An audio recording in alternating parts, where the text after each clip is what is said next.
ಕೂಡಿ ಬಂದ ಎಲ್ಲರಿಗೂ ಯೇಸು ಕ್ರಿಸ್ತ ನಾಮದಲ್ಲಿ ವಂದನೆಯನ್ನು ಚಲಿಸ್ತಾ ಇದ್ದೇನೆ. ಮತ್ತಾಯ 9:27-30, ಹೊಸ ಒಡಂಬಡಿಕೆ ಮ್ಯಾಥ್ಯೂ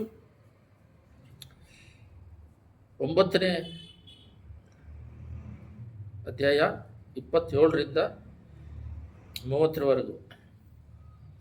ಯೇಸು ಅಲ್ಲಿಂದ ಹೋಗುವಾಗ ಇಬ್ಬರು ಕುರುಡರು, ದಾವಿದನ ಕುಮಾರನೇ, ನಮ್ಮನ್ನು ಕರುಣಿಸು ಎಂದು ಕೂಗುತ್ತಾ ಆತನ ಹಿಂದೆ ಹೋದರು. ಆತನ ಮನೆಗೆ ಬಂದಾಗ ಕುರುಡರು ಆತನ ಬಳಿಗೆ ಬಂದರು. ಯೇಸು ಅವರನ್ನು, ನಾನು ಇದನ್ನು ಮಾಡಬಲ್ಲೆನೆಂಬುದನ್ನು ನಂಬುತ್ತೀರೋ ಎಂದು ಕೇಳಿದ್ದಕ್ಕೆ ಅವರು, ಹೌದು ಸ್ವಾಮಿ, ನಂಬುತ್ತೇವೆ ಅಂದರು. ಆಗ ಆತನು ಅವರ ಕಣ್ಣುಗಳನ್ನು ಮುಟ್ಟಿ, ನೀವು ನಂಬಿದಂತೆ ನಿಮಗೆ ಆಗಲಿ ಅಂದನು. ಆಗ ಅವರಿಗೆ ಕಣ್ಣು ಬಂದವು. ಅದರ ಕಣ್ಣುಗಳನ್ನು ಮುಚ್ಚಿ ಪ್ರಾರ್ಥನೆ ಮಾಡೋಣ. ಸ್ತುತಿ ಮಧ್ಯದಲ್ಲಿ ನಿವಾಸ ಮಾಡುವ ಪರಲೋಕ ತಂದೆಯೇ, ನಂಬಿಕೆಯಿಂದ ಎರಡು ಕುರುಡರು ಕಣ್ಣುಗಳನ್ನು ಪಡೆದುಕೊಂಡರು. ನಾವು ಕೂಡ ನಂಬಿಕೆಯಿಂದ ಈ ಲೋಕದ ಅವಶ್ಯಕತೆಗಳನ್ನು, ಪರಲೋಕ ರಾಜ್ಯವನ್ನು, ಕಾಣದೇ ಇರುವ ಪರಲೋಕವನ್ನು ನಂಬಿಕೆಯಿಂದ ಅದನ್ನು ತಂದೆ ಸ್ವತಂತ್ರಿಸಿಕೊಳ್ಳಲು, ನಂಬಿಕೆಯಿಂದ ಆ ಜಾಗಕ್ಕೆ ದಾಗವುಳ್ಳವರಾಗಿ ಅಲ್ಲಿ ಸೇರೋದಕ್ಕೆ ಕೃಪೆ ಮಾಡಬೇಕಾಗಿ ಯೇಸುವಿನ ನಾಮದಲ್ಲಿ ಬೇಡದಿದ್ದೇನೆ ತಂದೆ, ಆಮೆನ್. ಮತ್ತಾಯ 9:27-30 ಓದಿದ್ದೀವಿ. ಅದರಲ್ಲಿ ಇಬ್ಬರು ಕುರುಡರು ಯೇಸುವನ್ನು, ನಮ್ಮನ್ನು ಕರುಣಿಸು ಎಂದು ಕೂಗುತ್ತಾ ಆತನ ಹಿಂದೆ ಹೋದರು. ನಮಗೆ ಕಣ್ಣಿಲ್ಲ, ನಮಗೆ ಕಣ್ಣು ಕೊಡು ಅಂತ ಹೇಳ್ಬಿಟ್ಟು ಅವ್ರ ಹಿಂದೆ ಹೋಗ್ತಾ ಇದ್ದಾರೆ ಯೇಸ್ವಾಮಿ. ಆದರೂ ಕೂಡ ಅವರಿಗೆ ಕಣ್ಣು ಕೊಡದ ಹಾಗೆ ಅವ್ರು ಕೂಗ್ಕೊಂಡು ಹೋದ್ರು ಕೂಡ ಅವ್ರ ಮನೆಗೆ ಹೋಗಿ ಸೇರಿಬಿಡ್ತಾರೆ ಯೇಸ್ವಾಮಿ. ಆತನು ಮನೆಗೆ ಬಂದಾಗ ಯೇಸ್ವಾಮಿ ಬಂದು ಅವರಿಗೆ ಮನೆಗೆ ಬಂದಿರಂತೆ ನೋಡ್ತೀವಿ. ಮತ್ತೆ ಅವನ್ನ ಕೂಗ್ಕೊಂಡು ಅವನ್ನ ಹಿಂಬಡಿಸ್ತಾ ಅವನ್ನ ಬಿಡದಾಗೆ ಹಿಂದೆ ಹಿಂದೆ ಹಿಂದೆ ಬಂದು ಕಡೆಯದಾಗೆ ಮನೆಯೇ ಸೇರ್ತಾರೆ. ಮನೆಗೆ ಸೇರಿದ ಮೇಲೆ ಅವಾಗ ಅವರು ದೇವರು ಅವರ ಇಬ್ಬರು ಕುರುಡರಿಗೆ ಮಾತು ಕೇಳ್ತಾರೆ. ಒಂದು ಮಾತು, ಇದನ್ನು ಮಾಡೋದಿಕ್ಕೆ ನನ್ನ ಕೈಗೆ ಆಗುತ್ತಂತ ನೀವು ನಂಬುತ್ತೀರೋ ಅಂತ ಒಂದು ಮಾತು ಕೇಳ್ತಾರೆ. ಆಗ ನಿನ್ನ ಕೈಗೆ ಆಗುತ್ತಂತ ನಾವು ನಂಬುತ್ತೇವೆ ಅಂತ ಹೇಳಿದಾಗೆ, ನಿಮ್ಮ ನಂಬಿಕೆ, ದೇವರೇನು ಸ್ವಸ್ಥ, ನಿಮ್ಮ ನಂಬಿಕೆ ನಿಮ್ಮನ್ನು ಸ್ವಸ್ಥ ಮಾಡಿದೆ ಅಂತೇಳಿ ಸ್ವಸ್ಥತೆ ಮಾಡ್ತಾರೆ. ಇವತ್ತಿನ ದಿನದಲ್ಲಿ ನಂಬಿಕೆ ಅಂದರೆ, ನಂಬಿಕೆ ಮೊದಲನೇದಾಗಿ ಆದಿಕಾಂಡ 13:17-18 ಎಲ್ಲರೂ ತೆಗೆದು ನಾವು ಓದೋಣ. 13:17-18, ಆದಿಕಾಂಡ 13ನೇ ಅಧ್ಯಾಯ 17-18. ನೀನೆದ್ದು ದೇಶದ ಎಲ್ಲ ಕಡೆಯಲ್ಲಿಯೂ ತಿರುಗಾಡು, ಇದನ್ನು ನಿನಗೆ ಕೊಡುವೆನು ಎಂದು ಹೇಳಿದನು. ನೋಡ್ರಿ, ಬ್ಲೈಂಡ್ ಆಗಿ ಬಿಲೀವ್ ಮಾಡಬೇಕು ಯೇಸ್ವಾಮಿನ. ಕಣ್ಣು ಮುಚ್ಕೊಂಡು ಅವ್ರನ್ನ ನಾವು ಬಿಲೀವ್ ಮಾಡಿಕೊಂಡು ಅವ್ರ ಹಿಂದೆ ಹೋಗ್ತಾ ಇರಬೇಕು.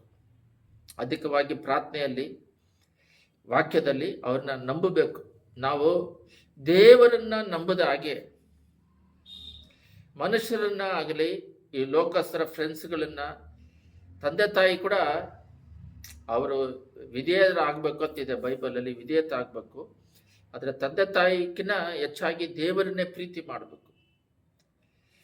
ಬೈಬಲಲ್ಲಿ ಎಫೆಸರಲ್ಲೂ ಕೂಡ ತಂದೆ ತಾಯಿ ಹೇಳಿದ ಮಾತನ್ನು ಅದು ದೇವರ ಒಳಗಡೆ ಅಂತಿದೆ.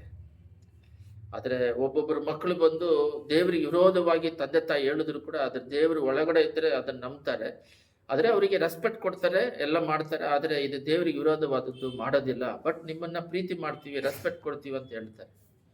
ಅಂದರೆ ತಂದೆ ತಾಯಿಗಿನ್ನ ಮೊದಲನೇ ಸ್ಥಾನ ಬಂದ್ಬಿಟ್ಟು ದೇವರಿಗೆ ಕೊಡಬೇಕು. ಆಮೇಲೆ ದೇವರು ಹೇಳಿದ್ದಾರೆ, ತಂದೆ ತಾಯಿಗೆ ಸನ್ಮಾನಿಸ್ರಿ, ಆಯುಷ್ಯ ಹೆಚ್ಚಾಗುತ್ತೆ ಅಂತ, ಅದರಿಂದ ಸನ್ಮಾನಿಸೋದು. ದೇವರಿಗೆ ಎದುರಿದ್ರೆ ತಂದೆ ತಾಯಿನ ಸನ್ಮಾನಿಸ್ತಾರೆ, ರೆಸ್ಪೆಕ್ಟ್ ಕೊಡ್ತಾರೆ, ಗೌರವಿಸ್ತಾರೆ. ಅಂದರೆ ಈ ದಿನದ ವಾಕ್ಯ ಏನಂತ ಹೇಳಿದ್ರೆ, ಪೂರ್ಣವಾಗಿ ತಂದೆ ತಾಯಿಗಳಾಗಲಿ, ಅವರ ಮಕ್ಕಳುಗಳಾಗಲಿ, ಇಲ್ಲ ಗಂಡ ದೇವ್ರ ಮೇಲೆ ನಂಬಿಕೆ ಇಡೋದು. ಹೆಂಡತಿ ಕೂಡ ಮೊದಲನೇ ಸ್ಥಾನ, ದೇವ್ರು ಹೇಳ್ದಂಗೆ ಕೇಳಬೇಕು, ಗಂಡನಿಗೆ ವಿಧೇಯರಾಗತ್ತೆ. ದೇವ್ರನ್ನ ಅಧಿಕವಾಗಿ ಪ್ರೀತಿ ಮಾಡಿದ್ರೆ ಗಂಡನಿಗೆ ವಿಧೇಯರಾಗ್ತಾರೆ. ಮಕ್ಕಳು ಕೂಡ ಅಷ್ಟೇ. ಇವಾಗೆಲ್ಲ ಮಕ್ಕಳು ಯಾಕೆ ತಂದೆ ತಾಯಿನ ಸನ್ಮಾನಿಸ್ತಿಲ್ಲ, ಪ್ರೀತಿ ಮಾಡ್ತಿಲ್ಲ ಅಂದರೆ, ಫಸ್ಟ್ ಅವರು ದೇವ್ರನ್ನ ಪ್ರೀತಿ ಮಾಡಿದ್ರೆ ದೇವ್ರು ಹೇಳ್ದಂಗೆ ಕೇಳ್ತಾರೆ. ಹೆಂಡತಿ ದೇವ್ರನ್ನ ಪ್ರೀತಿ ಮಾಡಿದ್ರೆ ದೇವ್ರು ಹೇಳ್ದಂಗೆ ಕೇಳ್ತಾರೆ. ಗಂಡ ಮೊದಲನೇ ಸಲ ದೇವ್ರನ್ನ ಅಧಿಕವಾಗಿ ಲೋಕಕ್ಕಿಂತ ಹೆಂಡತಿ ಮಕ್ಕಳಿಗಿಂತ ಅಧಿಕವಾಗಿ ಪ್ರೀತಿ ಮಾಡಿದ್ರೆ ಅವರು ಹೆಂಡತಿನ ಮಕ್ಕಳನ್ನ ಪ್ರೀತಿಯಲ್ಲಿ ನಡೆಸ್ತಾರೆ. ಅಂದರೆ ನಂಬಿಕೆ, ದೇವ್ರ ಮೇಲೆ ನಂಬಿಕೆ ಇಟ್ಟರೆ ಅವ್ರು ಹೇಳ್ದಂಗೆ ನಡ್ಕೊಂಡು ಹೋದರೆ, ಪ್ರಾರ್ಥನೆಯಲ್ಲಿ ವಾಕ್ಯದಲ್ಲಿ ಬ್ಲೈಂಡ್ ಆಗಿ ನಂಬಬೇಕು. ಇವತ್ತು ನಾವು ಆದಿಕಾಂಡದಲ್ಲಿ ನಾವು ನೋಡಿದ್ವಿ, ಮತ್ತೆ 9:27-30 ಚಿಕ್ಕ ಕತೆ ನೋಡಿದ್ವಿ. ಇಬ್ಬರು ಕುರುಡರು ಬ್ಲೈಂಡ್ ಆಗಿ ಅವರಿಂದ ಹೋಗ್ತಾ ಇದ್ದಾರೆ, ಕೂಗ್ತಾ ಇದ್ದಾರೆ, ನಮಗೆ ಕಣ್ಣು ಕೊಡ್ರಿ ಅಂತ. ದೇವರು ಅವ್ರ ಮನೆಗೆ ಹೋಗ್ತಾರೆ. ಮನೆಗೆ ಹೋದ್ರೂ ಅವ್ರನ್ನ ಬೆಂಬಡಿಸ್ತಾ ಬಂದು ಅಲ್ಲೂ ಬರ್ತಾರೆ. ಆವಾಗ ಅವರಿಗೆ ನಂಬಿಕೆ ಇದೆ ಅಂತ ಚೆಕ್ ಮಾಡ್ತಾರೆ ದೇವರು. ನನ್ನನ್ನು ಇದನ್ನು ಮಾಡೋದಕ್ಕೆ ನಂಬಿಕೆ ಇದೆ ಅಂದರೆ ನಿಮ್ಮ ಮಾಡ್ತೀರಂತ ನಂಬುತ್ತೇವೆ ಅಂತ ಹೇಳಿದಾಗ ನಂಬಿಕೆ ನಿಮ್ಮನ್ನು ಸ್ವಸ್ಥ ಮಾಡುತ್ತೆ ಅಂತೇಳಿ ಅವರು ಸ್ವಸ್ಥತೆ ಹೊಂದಿಕೊಂಡು 2 ಕಣ್ಣು ಬಂದವರಾಗಿ ಹೊರಡ್ತಾರೆ. ನಂಬಿಕೆ ಅಂದರೆ ನಾವು ಈ ಲೋಕದಲ್ಲಿ ಎಲ್ಲಾದ್ರೂ ಕೆಲಸ ಮಾಡೋಕ್ಕೆ ಹೋದಾಗ ಅವ್ರ ಮೇಲೆ ಮನುಷ್ಯರನ್ನ ನಂಬುತ್ತೇವೆ. ಮನುಷ್ಯ ಬಂದ್ಬಿಟ್ಟು ಮಾಂಸಿಕ, ಅವನು ಯಾವ ಟೈಮಲ್ಲಿ ಬದಲಾಗ್ತಾನೆ, ಯಾವ ಟೈಮಲ್ಲಿ ಕರೆಕ್ಟ್ ಇದ್ದಾನೆ ಅಂತ ಗೊತ್ತಿಲ್ಲ. ನಾವು ಸ್ಟಾರ್ಟಿಂಗಲ್ಲಿ ಒಳ್ಳೆಯವರು ಅಂತೇಳಿ ಹೋಗ್ತೀವಿ, ಅವ್ನು ಸಹಾಯ ಮಾಡ್ತಾನೆ ಅಂತ ಸಡನ್ ಆಗಿ ಮೈಂಡ್ ಬದಲಾಗ್ತಾನೆ. ಯಾಕಂದರೆ ಅವನು ಮನುಷ್ಯ, ದೇವರಲ್ಲ. ಮಾತಿ ಕೊಟ್ಟಂಗೆ ನಡ್ಕೊಳ್ಳೋದಿಲ್ಲ, ಬರೀ ಅವನನ್ನು ಹೆಚ್ಚಿಸ್ಕೊಳ್ಳೋದು, ಮೋಸ ಮಾಡ್ತಾನೆ. ನಾವು ಈ ಥರ ಮಾಡ್ತಾರೆ ಅಂತ ಅನ್ಕೊಂಡಿರಲಿಲ್ಲ ಅಂತ ನಾವು ಅನ್ಕೊಂಡಿರ್ತೀವಿ. ಕಾರಣ ಏನಂದರೆ ಮನುಷ್ಯನ ಮೇಲೆ ಆಧಾರ ಪಟ್ಟಿರೋದ್ರಿಂದನೇ ಈ ಸಂಭವಗಳು ನಡೀತದೆ. ಪ್ರಾರಂಭದಲ್ಲಿ ಒಂಥರ ಮಾತಾಡ್ತಾರೆ, ಕೆಲಸ ಮುಗಿದ ಮೇಲೆ ಒಂಥರ ಮಾತಾಡ್ತಾರೆ. ಆದರೆ ದೇವರನ್ನ ಬ್ಲೈಂಡ್ ಆಗಿ ನಂಬಬಹುದು. ದೇವರು ಆಬ್ರಾಮ್ನ ಹೇಳ್ತಾರೆ, ನಿನ್ನ ಬಂಧು ಬಳಗ ಅಂದರೆ ಅವರಿಗೆ ಆಬ್ರಾಮ್ ಅಂದರೆ ಅವ್ರ ತಂದೆ ಇರ್ತಾರೆ, ಅವ್ರ ತಂದೆ ಚಿಕ್ಕಪ್ಪರ ದೊಡ್ಡಪ್ಪರ ರಿಲೇಷನ್ ಇರ್ತಾರೆ, ಅವರಿಗೆ ತಾಯಿ ಇರ್ತಾರೆ, ಅವ್ರ ರಿಲೇಷನ್ಸ್ ಇರ್ತಾರೆ. ಎಲ್ಲರನ್ನ ಬಿಟ್ಬಿಟ್ಟು ಸಪ್ರೇಟಾಗಿ ಬಾ ಅಂತ ಹೇಳ್ತಾರೆ. ಬ್ಲೈಂಡ್ ಆಗಿ ದೇವರನ್ನ ನಂಬ್ಕೊಂಡು ಹೊರಗಡೆ ಬರ್ತಾರೆ. ಅವರ ಆಬ್ರಾಮು ಸಾರಾಲ್ ಇಬ್ಬರು ಹೊರಗಡೆ ಬರ್ತಾರೆ. ಬಂದ ಮೇಲೆ ಇಲ್ಲಿ 17ರಲ್ಲಿ ನೀನೆತ್ತು ದೇಶದ ಎಲ್ಲ ಕಡೆಯಲ್ಲೂ ತಿರುಗಾಡು, ಇದನ್ನು ನಿನಗೆ ಕೊಡುವನು. ಬ್ಲೈಂಡ್ ಆಗಿ ನೀನು ತಿರುಗು, ನಿನಗೆ ಕೊಡ್ತೀನಿ ಅಂತ ಅವನು ತಿರುಗದ್ನು. ಆದರೆ ಇದುವರೆಗೂ ನೀವು ನಂಬ್ತಿರೋ ಬಿಡ್ತಿರೋ, ಇದು ಯೇಸು ಸ್ವಾಮಿಗೆ ಮುಂಚೆ ಇದ್ದಿದ್ದು. ಇವಾಗ 5,000 ವರ್ಷಗಳ ಕಾಲ ಆಗಿದೆ. 5,000 ವರ್ಷಗಳ ಕಾಲ. ಇನ್ನೂವರೆಗೂ ಆಬ್ರಾಮನಿಗೆ ತಿರುಗಿದ್ದು ದೇಶ ಕೊಡ್ತೀನಿ ಅಂತ ಹೇಳಿದ್ದು, ಇನ್ನೂವರೆಗೂ ಇಸ್ರೇಲ್ ಅನ್ನೋ ದೇಶ ಇದೆ. ಈಗಲೂ 2025 ಇದೆ. ಅವರು ನಡೆದಿದ್ದ ಜಾಗದಲ್ಲಿ ಆಬ್ರಾಮಿಂದ ಇಸಾಕಿ ಯಾಕೋಬ್ ಆದರು. ಯಾಕೋಬನೇ ಇಸ್ರೇಲ್ ಆಗಿ ಮಾರ್ಪಡ್ತಾರೆ. ನಿನ್ನ ಹೆಸರು ಯಾಕೋಬ್ ಅಲ್ಲ, ಇಸ್ರೇಲ್ ಅಂತ. ಅವರಿಗೆ 12 ಜನ ಮಕ್ಕಳು. ಯೋಸೆಫಿಂದ ಅಲ್ಲಿ ಈಜಿಪ್ಟಿಗೆ ಹೋಗಿ ಅಲ್ಲಿಂದ ಎಲ್ಲರನ್ನ ಕರೆದುಕೊಂಡು ಅವ್ರ ಸಂತತಿಗಳನ್ನ ಕರೆದುಕೊಂಡು ಕಾನಾನಿಗೆ ಹೋಗಿ ಸೇರಿಸಿದ್ರು. ಇನ್ನೂವರೆಗೂ ಇಸ್ರೇಲ್ ಅನ್ನೋ ಒಂದು ದೇಶ ಇದೆ. ನೀನು ತಿರುಗು ಕೊಡ್ತೀನಿ ಅಂದಿದ್ರೆ ಬ್ಲೈಂಡ್ ಆಗಿ ಬಿಲೀವ್ ಮಾಡಬೇಕು, ನಂಬಬೇಕು. ಪ್ರತಿಯೊಂದಕ್ಕೂ ದೇವರನ್ನ ಆಧಾರ ಪಡಬೇಕು. ಒಂದು ಸೇವಕರು ಅವ್ರ ಮಕ್ಕಳಿಗೆ ಫಸ್ಟು ದೇವ್ರ ಹತ್ರ ಪ್ರೇಯರ್ ಮಾಡು, ಆಮೇಲೆ ನನ್ನ ಹತ್ರ ಬಂದು ಕೇಳು ಅಂತ ಹೇಳ್ಕೊಟ್ಟಿದ್ದಾರೆ. ಏನೇ ಆದರೂ ಒಂದ್ಸಲ ಬಂದು ಮಗಳು ಕೇಳಿದಾಗ ನನ್ನ ಹತ್ರ ಇಲ್ಲಮ್ಮ ಪ್ರೇಯರ್ ಮಾಡು, ದೇವ್ರು ಕೊಟ್ಟರೆ ನಾನು ಕೊಡ್ತೀನಿ ಅಂತ ಪ್ರಾಕ್ಟೀಸ್ ಮಾಡಿಸಿದ್ದಾರೆ. ಆವಾಗ ಏನಾಗಿದೆ ಅಂತ ಹೇಳಿದ್ರೆ, ಆ ರೀತಿ ಪ್ರಾಕ್ಟೀಸ್ ಮಾಡಿಸ್ತಾ ಇದ್ದಾಗ ಒನ್ ಟೈಮು ಸೈರಮ್ಮ ಕೊಡ್ತೀನಿ ಪ್ರೇಯರ್ ಮಾಡ್ಬಿಟ್ಟಂತ ಹೇಳ್ತದೆ. ಒಂದು ಸಮಯ ನನ್ನ ಕೈಗೆ ನೀನು ಕೇಳ್ತಿರೋದು ಆಗುತ್ತಾ ಇಲ್ಲ ಗೊತ್ತಿಲ್ಲಮ್ಮ, ನನ್ನ ಕೈಗೆ ಆಗಲ್ಲ ಅನಿಸುತ್ತೆ ಅಂತ ಹೇಳಿದಾಗ, ಸರಿ ಬಿಡು ನೀನು ಕೊಡದೇ ಇದ್ರೆ ಪರವಾಗಿಲ್ಲ, ನಾನು ದೇವ್ರ ಹತ್ರ ಪ್ರಾರ್ಥನೆ ಮಾಡಿ ಪಡ್ಕೊತೀನಿ ಅಂತೇಳಿ ಪ್ರಾರ್ಥನೆ ಮಾಡಿದಾಗ ದೇವರು ಡೈರೆಕ್ಟಾಗಿಯೇ ಅವರ ರಿಲೇಷನ್ಸ್ ಮೂಲಕನೋ ಅವರ ಹೆಂಡತಿ ಮೂಲಕನೋ, ಅಂದರೆ ಅವ್ರಿಗೆ ತಾಯಿ ಬೇರೆ ಇರ್ತಾರೆ, ಇಲ್ಲ ಬಂಧುಗಳ ಮೂಲಕನೋ, ಇಲ್ಲ ಪಾಸ್ಟ್ರು ಅವರ ತಂದೆ ಆಗಿದ್ದಾರೆ, ಅವರು ಸೇವೆ ಮಾಡ್ತಾ ಇದ್ದಾರೆ, ಅವ್ರ ಮೂಲಕನೋ ಯಾರ ಮೂಲಕನೂ ದೊರಕಿಸಿ ಕೊಡುವಂತೆ ಮಾಡ್ತಾರೆ. ಬರೀ ತಂದೆ ಅಂತ ಮಾತ್ರ ಅಲ್ಲ. ಅದರಿಂದ ಮಕ್ಕಳಿಗೆ ಪ್ರಾಕ್ಟೀಸ್ ಮಾಡಿಸಿದ್ದಾರೆ. ದೇವ್ರ ಹತ್ರ ಪ್ರಾರ್ಥನೆ ಮಾಡು, ನಿನಗೆ ಏನೇ ಬೇಕಾದರೂ ದೇವ್ರ ಹತ್ರ ಪ್ರಾರ್ಥನೆ ಮಾಡು, ನಿನಗೆ ಸಿಗುತ್ತದೆ ಅಂತ ಹೇಳ್ಬಿಟ್ಟು. ಆ ರೀತಿಯಾಗಿ ಟ್ರೈನಿಂಗು ದೇವರನ್ನು ಆಧಾರಪಟ್ಟು ಜೀವಿಸುವ ಒಂದು ಟ್ರೈನಿಂಗ್ ತಗೋಬೇಕು. ಈಗಲಂತೂ ಬಹಳ ಕಠಿಣವಾದ ಕಾಲ. ಈಗ ಇರುವ ಕಾಲ ಬಹಳ ಡೇಂಜರಸ್ ಕಾಲ. ಬರೀ ದುಡ್ಡಿನ ಕಾಲ, ಎಕನಾಮಿ ಬೆಳೆದಿರೋ ಕಾಲ. ಆದರೆ ಆತ್ಮಿಕತೆಯಲ್ಲಿ ಇಲ್ಲ, ಸಮಾಧಾನ ಇಲ್ಲ, ನೆಮ್ಮದಿ ಇಲ್ಲ. ಎಷ್ಟು ಹಣ ಬಂದರೂ ನಿಲ್ತಾ ಇಲ್ಲ. ಆಸ್ಪತ್ರೆಗಳಿಗೆ ಹೋಗ್ತಾ ಇದೆ, ವೇಸ್ಟೇಜ್ ಆಗ್ತಾ ಇದೆ, ಬಡ್ಡಿಗೆ ಹೋಗ್ತಾ ಇದೆ. ಎಷ್ಟು ಕುಟುಂಬಗಳು ನೋಡಿದ್ರೂ, ಎಷ್ಟು ದುಡಿಮೆ ಮಾಡಿದ್ರೂ ಕಷ್ಟಗಳು ಹೇಳ್ತಾ ಇದ್ದಾರೆ. ದುಡ್ಡು ಇರೋರು ಕಷ್ಟ ಹೇಳ್ತಾರೆ, ಕುಟುಂಬದ ಸಮಸ್ಯೆಗಳು ಹೇಳ್ತಾರೆ. ದುಡ್ಡು ಇರೋರು ಮರಣ ಹೊಂದುತ್ತಾ ಇದ್ದಾರೆ. ಕುಟುಂಬದಲ್ಲಿ ಗಂಡ ಹೆಂಡತಿ ಮಕ್ಕಳಲ್ಲಿ ಯಾವಾಗ ನೋಡಿದ್ರು ಕೋರ್ಟು ಪೊಲೀಸ್ ಸ್ಟೇಷನ್ ಅಂತ ನೆಮ್ಮದಿ ಇಲ್ಲದೆ ಜೀವಿಸ್ತಿರುವ ಕಾಲ. ಗಂಡ ಹೆಂಡತಿ ಅನ್ನೋದು ದೇವರು ಮಾಡಿರೋದು. ಆದಾಮನ್ನ ಅವರ ಸ್ವರೂಪದಲ್ಲಿ ಮಾಡಿ, ಅವರ ಹೋಲಿಕೆಯಲ್ಲಿ ಮಾಡಿ, ಅವರಿಗೆ ಸರಿಸಾಟಿಯಾಗಿ ಆವಾಲನ್ನ ಮಾಡಿ ಕುಟುಂಬನ ಏರ್ಪಡಿಸಿದ್ರು. ಮದುವೆ ಮಾಡೋಕ್ಕಿಂತ ಮುಂಚೆ ನೀನು 10 ಸಲ ಬೇಕಾದ್ರೆ ಯೋಚನೆ ಮಾಡ್ಬೋದು. ಮದುವೆ ಆದ ಮೇಲೆ ಡೈವರ್ಸ್ ಅನ್ನೋದೇ ಇಲ್ಲ ಬೈಬಲ್ ಪ್ರಕಾರ. ಒಂದು ಇಲ್ಲೀಗಲ್ ಕನೆಕ್ಷನ್ ಇದ್ದರೆ ಮಾತ್ರ ಮಾಡ್ರಿ ಅಂದಿದ್ದಾರೆ. ಇವಾಗ ಸುಮ್ಮನೆ ಡೈವರ್ಸ್ಗಳು.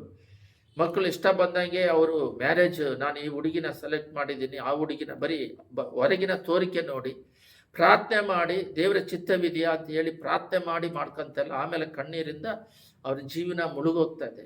ಇವಾಗ ಪಾಪ ಹೆಚ್ಚಾಗ್ತಾ ಇದೆ. ಡ್ರಿಂಕ್ಸು, ಸಿಗರೆಟ್ಗಳು, ಗಾಂಜಾಗಳು, ಪಾಪಗಳು, ಲೋಕದ ಆಡಂಬರಗಳು, ಲೋಕದ ಜೀವಿತಗಳು, ಸೆಲ್ಫೋನ್ಗಳಲ್ಲಿ ಬ್ಯೂಟಿ ಪಾರ್ಲರ್ಗಳು ಅಂತೇಳಿ ಶರೀರ ಅಲಂಕರಿಸೋದು, ಖರ್ಚು ಇನ್ಕಮ್ ಕಮ್ಮಿ, ಖರ್ಚು ಜಾಸ್ತಿ, ಹೊರಗಿನ ಮನುಷ್ಯರ ಮಧ್ಯದಲ್ಲಿ ತನ್ನನ್ನು ಹೆಚ್ಚಾಗಿ ತೋರಿಸ್ಕೊಳ್ಬೇಕಂತೇಳಿ ಡ್ರೆಸ್ಗಳು ಮಾಡ್ತಾರೆ. ತನ್ನನ್ನು ತೋರಿಸ್ಕೊಳ್ಬೇಕಂತ. ನಾವು ತನ್ನನ್ನು ತೋರಿಸ್ಕೊಳ್ಳೋದಲ್ಲ, ದೇವರನ್ನು ನಮ್ಮ ಮೂಲಕ ತೋರಿಸ್ಬೇಕು. ದೇವರನ್ನ ಮಹಿಮೆ ಪಡಿಸ್ಬೇಕು. ನಾವು ನಮ್ಮನ್ನು ನೋಡಿದವರು ದೇವರನ್ನ ನೋಡ್ಬೇಕು. ಇರೋದರಲ್ಲಿ ತೃಪ್ತಿಯಾಗಿ ಜೀವಿಸುವ ಜೀವನ ಮಾಡಬೇಕು. ಇವೆಲ್ಲ ದೇವರ ಮೇಲೆ ನಂಬಿಕೆ ಇಟ್ಟು ಆಧಾರಪಟ್ಟು ದೇವರು ನಮ್ಮ ಸ್ವಭಾವಗಳನ್ನು ಬದಲಾಯಿಸಿ ದೇವರು ಕೊಟ್ಟಿರೋದ್ರಲ್ಲಿ ತೃಪ್ತಿಯಾಗಿ ಒಂದು ಒಳ್ಳೆ ಸಮಾಧಾನದ ಜೀವಿತ, ಸಂತೋಷದ ಜೀವಿತ, ಒಂದು ದೇವರ ಐಕ್ಯತೆಯ ಜೀವಿತ ಜೀವಿಸಿ ಲೋಕಯಾತ್ರೆಯನ್ನು ಮುಗಿಸಿ ಹೋಗೋದಕ್ಕೆ ಪ್ರಯತ್ನ ಪಡಬೇಕು. ಅವರು 2 ಕುಂಟರು ದೇವರನ್ನು ನಂಬಿದ್ರು, ಕಣ್ ಪಡ್ಕೊಂಡ್ರು. ಆಬ್ರಾಮನು ನೀನು ಕುಟುಂಬ ಬಿಟ್ಟು ಬಾ ಅಂತ ಹೇಳಿದ್ರು. ಅವನು ಕುಟುಂಬ ಬಿಟ್ಟು ಬಂದು ಎಲ್ಲೆಲ್ಲಿ ತಿರುಗುತ್ತೆ ಅದೆಲ್ಲ ನಿನಗೆ ಕೊಡ್ತೀನಿ ಅಂದರೆ ಈಗಲೂ ಆ ದೇಶ ಇದೆ. ಆದರೆ ಆಬ್ರಾಮು ಇವಾಗಿಲ್ಲ. ಆಬ್ರಾಮು ಈಗ ಇಲ್ಲ. ಅವ್ರಿಗೆ ಗೊತ್ತಿದೆಯೋ ಗೊತ್ತಿಲ್ವೋ, ಬಟ್ ದೇವ್ರು ಕೊಟ್ಟರೆ ಮಾತು ನೆರವೇರ್ತಾ ಇದೆ. ಒಂದು ಉದಾಹರಣೆಗೆ ನಾವು ಓದುವುದಾದರೆ ಗಲಾತಿಯದಲ್ಲಿ 3:14 ಒಂದು ಬಹಳ ಇಷ್ಟವಾದದ್ದು. ಇಲ್ಲಿ ನೋಡ್ರಿ, ಬರೀ ಇಸ್ರೇಲ್ ಮಾತ್ರವಲ್ಲ, ಇಸ್ರೇಲ್ ಮೂಲಕ ಯೇಸು ಸ್ವಾಮಿ ಬಂದು ನಮ್ಮ ಮೂಲಕ ಈ ಲೋಕದ ಕಡೆಯಲ್ಲಿ, ಇಲ್ಲಿ ನೋಡ್ರಿ, ಇಲ್ಲಿ ಎಲ್ಲ ಜಾಗದಲ್ಲಿ ನೀನು ಎದ್ದು ಈ ದೇಶವನ್ನೆಲ್ಲ ಕಡೆಯಲ್ಲಿಯೂ ತಿರುಗಾಡು, ಇದನ್ನು ನಿನಗೆ ಕೊಡುತ್ತೇನೆ ಅಂತ ಹೇಳಿದ್ರು ಯೇಸ್ವಾಮಿ ಆಬ್ರಾಮ್ನಿಗೆ. ಆ ಮಾತು ಎಷ್ಟು ಸತ್ಯವಾಗಿದೆ ಅಂತ ಹೇಳಿದ್ರೆ ಅದು ನಮಗೂ ಹೋಲಿಸುತ್ತೆ, ಕ್ರೈಸ್ತರಿಗೆ. ಗಲಾತ್ಯರು 3:13 ತೆಗೆದು ಎಲ್ಲರೂ ಓದ್ರಿ. 3:13 ತೆಗೆದು 13:14 ಓದೋಣ. ಆಬ್ರಾಮನಿಗೆ ಉಂಟಾದ ಆಶೀರ್ವಾದವು, ಇಲ್ಲಿ ನೋಡ್ರಿ, ಆಬ್ರಾಮನಿಗೆ ಹೇಳಿದ್ರಲ್ಲ ಇಲ್ಲಿ ತಿರುಗಾಡು, ನಿನಗೆ ಈ ದೇಶವನ್ನು ಕೊಡ್ತೀನಿ ಅಂತ ಹೇಳಿದ್ರಲ್ಲ, 5,000 ವರ್ಷ ಆಯಿತು. ಅದು ಇಸ್ರೇಲ್ ಅನ್ನೋದು ಈಗಲೂ ಇದೆ. ಬಟ್ ಆಬ್ರಾಮನಿಗೆ ತಿರುಗೋದಕ್ಕೆ, ಆಬ್ರಾಮನಿಗೆ ಉಂಟಾದ ಆಶೀರ್ವಾದವು ಕ್ರಿಸ್ತ ಯೇಸುವಿನಲ್ಲಿ, ಆಬ್ರಾಮ್ ಮೂಲಕ ಯೇಸು ಸ್ವಾಮಿಗೆ ಬಂದು ಕ್ರಿಸ್ತ ಯೇಸುವಿನಲ್ಲಿ ಅನ್ಯ ಜನರಿಗೆ ಉಂಟಾಗುವಂತೆಯೂ ದೇವರು ವಾಗ್ದಾನ ಮಾಡಿದ ಆತ್ಮನು ನಿಮಗೆ ನಂಬಿಕೆ. ನೋಡ್ರಿ, ಆಬ್ರಾಮಿಂದ ಕ್ರಿಸ್ತ ಯೇಸುವಿನಲ್ಲಿ, ಯೇಸುವಿನ ಮೂಲಕ ನಾವು ಕ್ರೈಸ್ತರಾಗಿ, ಇವಾಗ ಕ್ರೈಸ್ತರು ಕೂಡ ಅವನು ಎಲ್ಲೆಲ್ಲಿ ತಿರುಗುದ್ನೋ ಅಲ್ಲಿ ಮಾತ್ರವಲ್ಲ. ಇನ್ನೊಂದು ನಾವು ಓದೋದಾದರೆ ಆದಿಕಾಂಡ 12 ದೇವರು ಆಬ್ರಾಮ್ನಿಗೆ ಮಾತು ಕೊಡ್ತಾರೆ. ಬರೀ ತಿರುಗಿಡ್ದು ಮಾತ್ರ ಇಸ್ರೇಲ್ ಜನ ಅಂತ ಇದೆ. 12 ಒಂದು ದೇವರು ಆಶೀರ್ವಾದ ಅವರಿಗೆ ಕೊಡ್ತಾರೆ. ಅದನ್ನ ತೆಗೆದು ಎಲ್ಲರೂ ಓದ್ರಿ. ಇಲ್ಲಿ ನೋಡ್ರಿ, 7 ಆಶೀರ್ವಾದ ಕೊಡ್ತಾರೆ.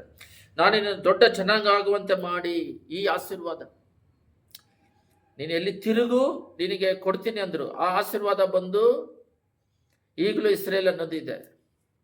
ಮತ್ತೆ ನಿನ್ನ ದೊಡ್ಡ ಜನಾಂಗ ಆಗುವಂತೆ ಮಾಡಿ, ನಿನ್ನನ್ನು ದೊಡ್ಡ ಜನಾಂಗ, ನಿನ್ನನ್ನು ಆಶೀರ್ವದಿಸುವನು ನೀನು ಆಶೀರ್ವದಿಸುವಿ, ನಿನ್ನ ಹೆಸರನ್ನು ಪ್ರತ್ಯೇಕ ತರುವನು, ನಿನ್ನ ಆಶೀರ್ವಾದ ನಿಧಿಯಾಗುವಿ, ನಿನ್ನ ಅರಸುವನ್ನು ನಿನ್ನನ್ನು ಶಪಿಸಲು ನಿನ್ನ ಮೂಲಕ ಭೂಲೋಕದ ಎಲ್ಲ ಕುಲದವರಿಗೂ ಆಶೀರ್ವಾದ ಉಂಟಾಗುವುದು. ಈ ಆಶೀರ್ವಾದ ಹೇಳೋದು ಅರ್ಥ ಆಗ್ತಿದೆಯಾ ವಾಕ್ಯ? ನಂಬಿಕೆ. ದೇವ್ರನ್ನ ಬ್ಲೈಂಡ್ ಆಗಿ ನಂಬಬೇಕು. ಅವ್ರು ಮಾತು ಕೊಟ್ರೆ ನಡೀತತೆ. 2 ಕಣ್ಣಿಳಿದವರು ಯೇಸ್ವಾಮಿನ ನಂಬಿ ಬಂದು ಕಣ್ಣು ಪಡ್ಕೊಂಡ್ರು. ಆಬ್ರಾಮ ಕುಟುಂಬ ಸಮೇತ ಬಾ, ಈ ದೇಶವನ್ನು ತಿರುಗು ನಿನಗೆ ಕೊಡ್ತೀನಿ ಅಂದ್ರು. ಈಗಲೂ ಇಸ್ರೇಲ್ ಅನ್ನೋ ದೇಶ ಇದೆ. ಆದಿಕಾಂಡ 12 ನೋಡ್ರಿ, ನಿನ್ನ ಮೂಲಕ ಭೂಲೋಕದ ಎಲ್ಲ ಕುಲದವರಿಗೆ ಆಶೀರ್ವಾದ. ಇದು ಹೆಂಗೆ? ಎಲ್ಲ ಕುಲದವರಿಗೂ ಆಶೀರ್ವಾದ ಉಂಟಾಗುವುದು. ಅದೇ ಅದು ಯಾವ ರೀತಿ ಅಂದರೆ ಆಬ್ರಾಮನ ಮೂಲಕ ಕ್ರಿಸ್ತನಲ್ಲಿ ಬಂದು ಗಲಾತ್ಯರಲ್ಲಿ 3:14-13 ಆಬ್ರಾಮನ ಉಂಟಾದ ಆಶೀರ್ವಾದವು ಆಬ್ರಾಮನಿಗೆ ಕೊಟ್ಟ ಎಲ್ಲ ಕುಲದವರಿಗೆ ಅಂದರೆ ಅವರಿಗೆ ಕೊಟ್ಟರ ಆಶೀರ್ವಾದ ಕ್ರಿಸ್ತ ಯೇಸುವಿನಲ್ಲಿ ಪ್ರಪಂಚ ಪೂರ್ತಿ ಎಷ್ಟೋ ಕುಲಗಳಿದ್ದಾವೆ, ಭಾಷೆಗಳು. ಇಂಡಿಯಾದಲ್ಲಿ ಎಷ್ಟೋ ಭಾಷೆಗಳು, ಎಷ್ಟೋ ಕುಲ, ಎಲ್ಲರಿಗೂ ಅನ್ಯರುಗಳಾಗಿರುವ ನಮಗೆ ಇಲ್ಲಿ ನೋಡ್ರಿ, ಆಬ್ರಾಮನಿಗೆ ಉಂಟಾದ ಆಶೀರ್ವಾದ ಕ್ರಿಸ್ತ ಯೇಸುವಿನಲ್ಲಿ ಅನ್ಯ ಜನರಿಗೆ ಉಂಟಾಗುವಂತೆ ಆಬ್ರಾಮನಿಂದ ಎಲ್ಲ ಕುಲದವರಿಗೆ ಕ್ರಿಸ್ತನಲ್ಲಿ ಬಂದು ಕ್ರಿಸ್ತನ ಆಬ್ರಾಮ್ ಮೂಲಕ ಯೇಸು ಹುಟ್ಟಬೇಕಾಗಿತ್ತು, ಹುಟ್ಟಿದ್ರು. ಹುಟ್ಟಾದ ಮೇಲೆ ಅವ್ರ ಮೂಲಕ ಅನ್ಯ ಜನಗಳು ನಮ್ಮನ್ನು ಆರಿಸಿ ತೆಗೆದುಕೊಂಡ್ರು. ಈಗ ನಾವು ಕ್ರೈಸ್ತರು ಪ್ರಪಂಚ ಪೂರ್ತಿ ಹರಡಿದ್ದೇವೆ. ನೀವು ಸೆಲ್ಫೋನಲ್ಲಿ ಓಡಿದ್ರೆ which is the highest religion in the world, which religion is highest ಅಂತ ಹೊಡೆದ್ರೆ ಫಸ್ಟ್ ಕ್ರಿಶ್ಚಿಯನ್ ಬರುತ್ತೆ. ಈ ವಾಗ್ದಾನ ಬ್ಲೈಂಡ್ ಆಗಿ ಅವ್ರನ್ನ ನಂಬಬೇಕು. ಅವರು ದೊಡ್ಡ ದೇವರು, ಅವರು ಕಣ್ಣು ಮುಚ್ಕೊಂಡು ದೇವರ ಹಿಂದೆ ಹೋಗ್ಬಿಡ್ಬೋದು. ಫಾಲೋ ಮೀ ಅಂತ ಹೇಳಿದ್ರು. 12 ಜನ ಅಪೊಸ್ತಲರು ಅವ್ರನ್ನ ಕರೆದಿದ ತಕ್ಷಣ ಅವ್ರನ್ನ ಎಲ್ಲ ಮೀನು ಹಿಡಿಯೋರು, ಎಲ್ಲ ಕೆಲಸ, ಟ್ಯಾಕ್ಸ್ ಕಲೆಕ್ಟರ್, ಮ್ಯಾಥ್ಯೂ ಎಲ್ಲ ಬಿಟ್ಟು ಅವ್ರ ಹಿಂದೆ ವೆಂಬಡಿಸ್ಕೊಂಡು ಹೋಗ್ಬಿಟ್ರು. ಎಲ್ಲರೂ ಬ್ಲೈಂಡ್ ಆಗಿ ಅವ್ರ ಹಿಂದೆ ಹೋದ್ರು. ಅದೇ ರೀತಿ ಪೌಲನು ಎಷ್ಟು ದೊಡ್ಡ ಗಮಾಲಿಯದಲ್ಲಿ ಓದ್ದವರು, ಪಾದದಲ್ಲಿ ಎಷ್ಟೋ ಶ್ರೀಮಂತನು, ಡಸ್ಟ್ ಅಂದರೆ ಎಷ್ಟೋ ಕೋಟಿ, ಈಗಲೇ ಎಷ್ಟೋ ಕೋಟಿ ಅಂತೆ, ಅಷ್ಟು ಆಸ್ತಿಯನ್ನೆಲ್ಲ ಬಿಟ್ಟು ದೇವರನ್ನ ಬೆಂಬಡಿಸಿದ್ರು. ಬ್ಲೈಂಡ್ ಆಗಿ ದೇವರಿಂದ ಬಂದ್ಬಿಡ್ಬೇಕು ನಾವು. ನಿನ್ನ ಮೂಲಕ ಭೂಲೋಕದ ಎಲ್ಲ ಕುಲಗೆ ಆಶೀರ್ವಾದ ಉಂಟಾಗೋದಂದ್ರೆ ಆ ಗಲಾತಿಯರಲ್ಲಿ ಹೇಳಿದ ಪ್ರಕಾರವಾಗಿ ಯೇಸು ಕ್ರಿಸ್ತನ ಮೂಲಕ ಅನ್ಯರುಗಳು ಕ್ರೈಸ್ತರಾಗಿರುವ ನಾವು ಅಮೇರಿಕದಿಂದ ಹಿಡಿದು, ಆಸ್ಟ್ರೇಲಿಯಾದಿಂದ ಈ ಬಾರ್ಡ್ರಿಂದ ಹಿಡಿದು, ಸೌತ್ ಕೊರಿಯಾ, ಸೆಂಟ್ರಲ್ ಮಿಡ್ಲ್ ಈಸ್ಟಿಂದ ಹಿಡಿದು, ಕೆನಡಾದಿಂದ ಹಿಡಿದು, ಫ್ರಾನ್ಸ್, ಜರ್ಮನಿ ಅಂತ ಹೇಳ್ಬಿಟ್ಟು, ಸ್ವಿಟ್ಜರ್ಲ್ಯಾಂಡ್ ಅಂತ ಹೇಳ್ಬಿಟ್ಟು ಎಲ್ಲಿ ನೋಡಿದ್ರು ಕ್ರೈಸ್ತ ದೇಶಗಳು, ಕ್ರೈಸ್ತರುಗಳು ಅಧಿಕವಾಗಿದ್ದಾರೆ. ಆಬ್ರಾಮನಿಗೆ ಕೊಟ್ಟ ಮಾತು ಏನು?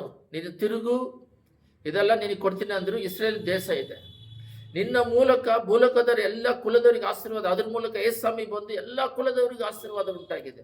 ಅವ್ರ ಮಾತು ಕೊಟ್ಟರೆ ಆ ಥರ ನಡೀತತೆ. ಆ ರೀತಿ ನಾವು ಬೈಬಲಲ್ಲಿ ಅಧಿಕವಾಗಿ ಪ್ರಾರ್ಥನೆಗಳಲ್ಲಿ, ವಾಕ್ಯದಲ್ಲಿ ಬೆಳೆದು ಫಲ ಕೊಡುವವರಾಗಿರಬೇಕು. ಆಬ್ರಾಮನನ್ನು ದೇವರನ್ನು ನಂಬಿ ಆಬ್ರಾಮ್ ಕೂಡ ಏನು ಮಾಡ್ತಾರೆ ಅಂದರೆ ಬ್ಲೈಂಡ್ ಆಗಿ ನಂಬಬೇಕು. ಆಬ್ರಾಮ್ ಕೂಡ ಒಂದು ಮಾತು ಕೊಡ್ತಾರೆ, ನಿನ್ನ ಮೂಲಕ ಕುಲದವರೆಲ್ಲ ಬ್ಲೆಸ್ಸಿಂಗ್ ಮಾಡ್ತಾರೆ ಅಂದರೆ ಮಗುನ ಬಲಿ ಕೇಳ್ತಾರೆ. ಯಾರನ್ನ? ಇಸಾಕನ ಕೊಡೋಕ್ಕೆ ರೆಡಿ ಆದರು. ಯಾಕಂತ ಹೇಳಿದ್ರೆ ಅವ್ರ ಮೂಲಕ ಸಂತತಿ ಆಗುತ್ತೆ ಅಂತ ಹೇಳಿದ್ರು. ಇವಾಗ ಬಲಿ ಕೇಳ್ತಾರೆ, ಯಾವ ಮೂಲಕ ಆದರೂ ಕೊಡ್ತಾರೆ ಅಂತ ಹೇಳ್ಬಿಟ್ಟು. ಬಟ್ ಅವರು ಆ ಬಲಿ ಏನು ಮಾತಕ್ಕೆ ನಂಬ್ತಾನ ನನ್ನ ಮೇಲೆ ಅಂತ ಹೇಳ್ಬಿಟ್ಟು.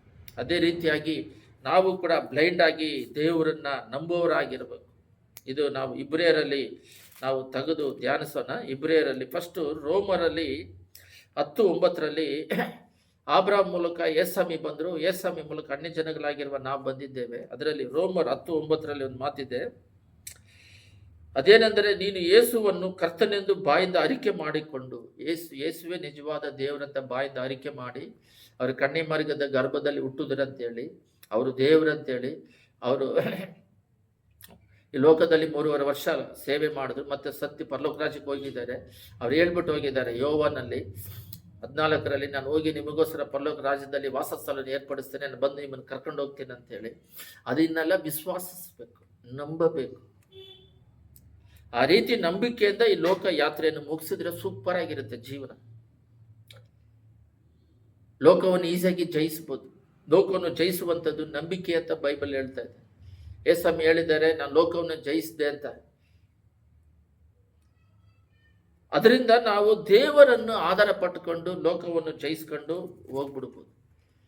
ನಾವು ಬೈಬಲಲ್ಲಿ ಬಹಳ ಜನಗಳು ದೇವರನ್ನ ನಂಬಿ ಲೋಕವನ್ನು ಜಯಿಸಿದ್ರು. ಇಬ್ರಾಯರಲ್ಲಿ ನಾವು ನೋಡುವುದಾದರೆ ಇಬ್ರಾಯರು 11:7 ಒಂದು ವಾಕ್ಯ ಇದೆ, ನಾನು ಓದ್ತೀನಿ ನೋಡ್ರಿ. ನಂಬಿಕೆದಲ್ಲೇ ನೋವನ್ನು ಅದುವರೆಗೂ ಕಾಣದಿದ್ದ ಸಂಗತಿಗಳ ವಿಷಯವಾಗಿ ದೈವೋಕ್ತಿಯನ್ನು ಹೊಂದಿ ಭಯಭಕ್ತಿಯುಳ್ಳನಾಗಿ ತನ್ನ ಮನೆಯವರ ಸಂರಕ್ಷಣೆಗೋಸ್ಕರ ನಾವೆಯನ್ನು ಕಟ್ಟಿ ಸಿದ್ಧ ಮಾಡಿದನು. ಅದರಿಂದ ಅವನು ಲೋಕದವರನ್ನು ದಂಡನೆಗೆ ಪಾತ್ರರೆಂದು ನಿರ್ಣಯಿಸಿಕೊಂಡು ನಂಬಿಕೆ ಫಲವಾದ ನೀತಿಗೆ ಬಾಧ್ಯನಾದನು. ನೋಡ್ರಿ, ಸ್ವಾಮಿ ನಂಬಿಕೆ. ದೇವರು ಹೇಳ್ತಾರೆ ಅವನಿಗೆ, ಒಂದು ಬೋಟನ್ನು ರೆಡಿ ಮಾಡು, ಈ ಲೋಕದಲ್ಲಿ ಪಾಪ ಹೆಚ್ಚಾಗಿದೆ, ಅದರಿಂದ ಬೋಟಲ್ಲಿ ನೀನು ಒಳಗಡೆ ಸೇರ್ಕಬೇಕು, ಮಳೆ ಬರುತ್ತದೆ. ಇದುವರೆಗೂ ಮಳೆನೇ ಬಂದಿಲ್ಲ. ಇದನ್ನ ಇವಾಗ ಹೇಳಿದ್ರೆ ಹೇಳ್ತಿ ನಂಬ್ತಾರ? ಇವಾಗ ಆಬ್ರಾಮನಿಗೆ ದರ್ಶನ ಕೊಟ್ಟಾಗ, ಇವರಿಗೆ ನೋವನಿಗೆ ಇದು ದರ್ಶನ ಕೊಟ್ಟಾಗ ದೇವರು ಬಂದು ಈ ಥರ ಮಳೆಯಿಂದ ನಾನು ಅಳಿಸ್ತೀನಿ ಅಂದಾಗ ಅವನ ಹೆಂಡ್ತಿಗೆ ಹೋಗಿ ಹೇಳಿದ್ರೆ ಅವ್ರ 3 ಮಕ್ಕಳು, ಅವ್ರ ಸೊಸೆಂದರು ಏನಂತಾರೆ, ಇವ್ನು ಲೂಸ್ ಗೀಸ್ ಹಿಡ್ದೈತ ಅಂತ ಹೇಳ್ತಾರೆ ಈಗ ಕಾಲದಲ್ಲಿ.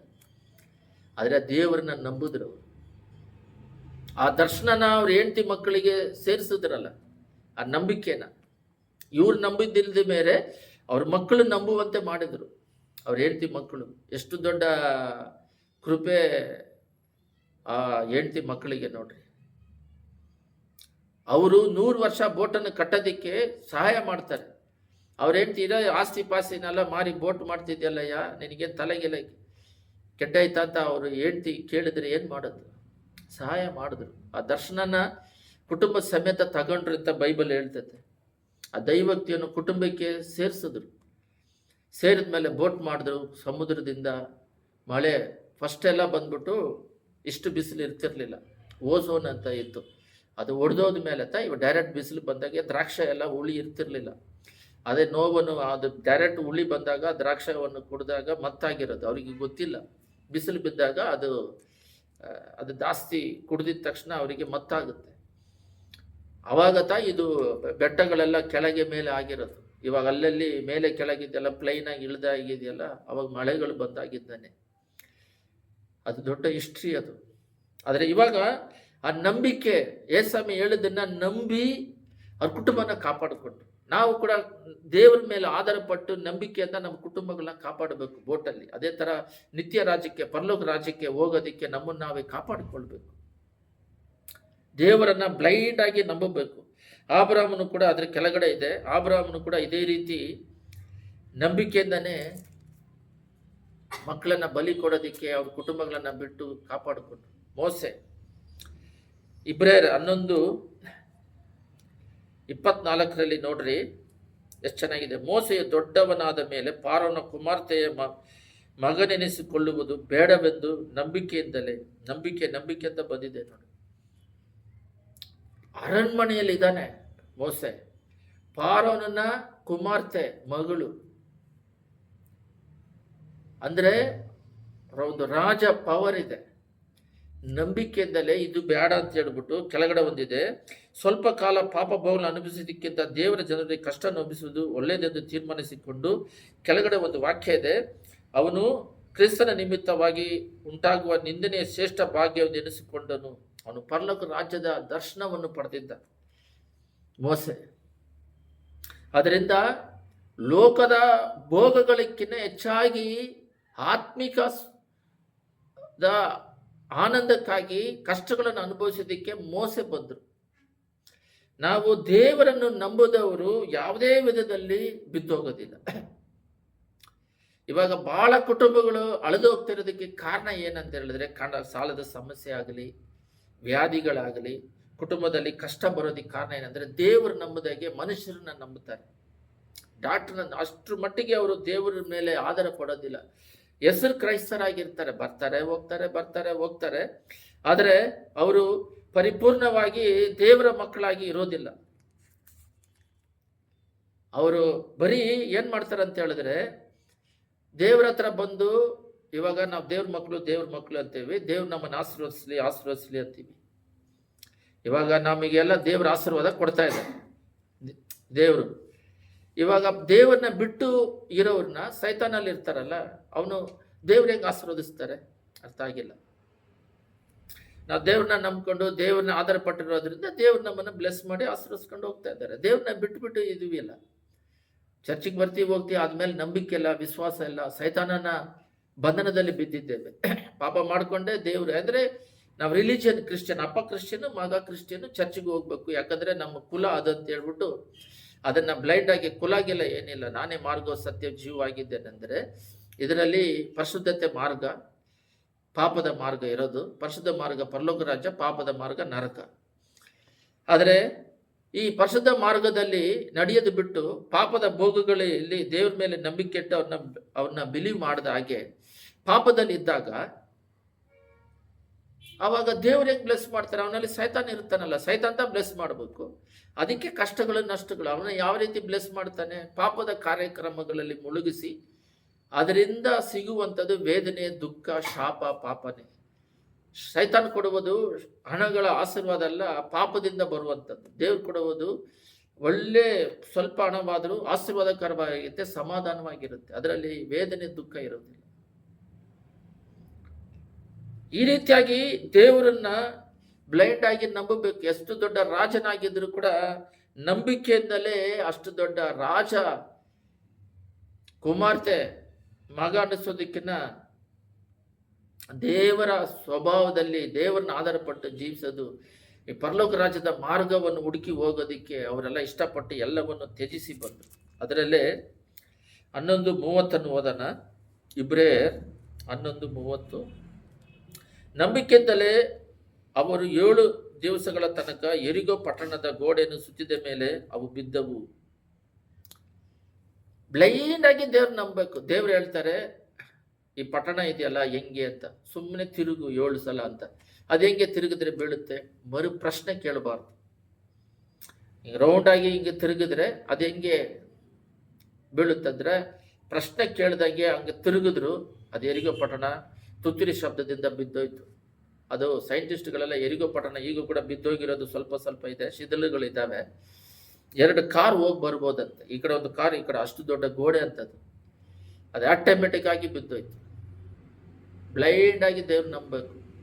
ಬೇಕಾದ್ರೆ ಹೇಳಿ ನೋಡ್ರಿ, ದ್ರಾಕ್ಷಾರಸ ಯೇಸು ಸ್ವಾಮಿ ಕಾನಾನು ಮದುವೆಗೆ ಹೋಗ್ತಾರೆ. ಕಾನಾನು ಅಂತ ಒಂದು ಊರಿಗೆ ಮದುವೆಗೆ ಹೋಗ್ತಾರೆ. ಅಲ್ಲಿ ದ್ರಾಕ್ಷಾರಸ ಕೊರತೆ ಆಗಿರುತ್ತೆ.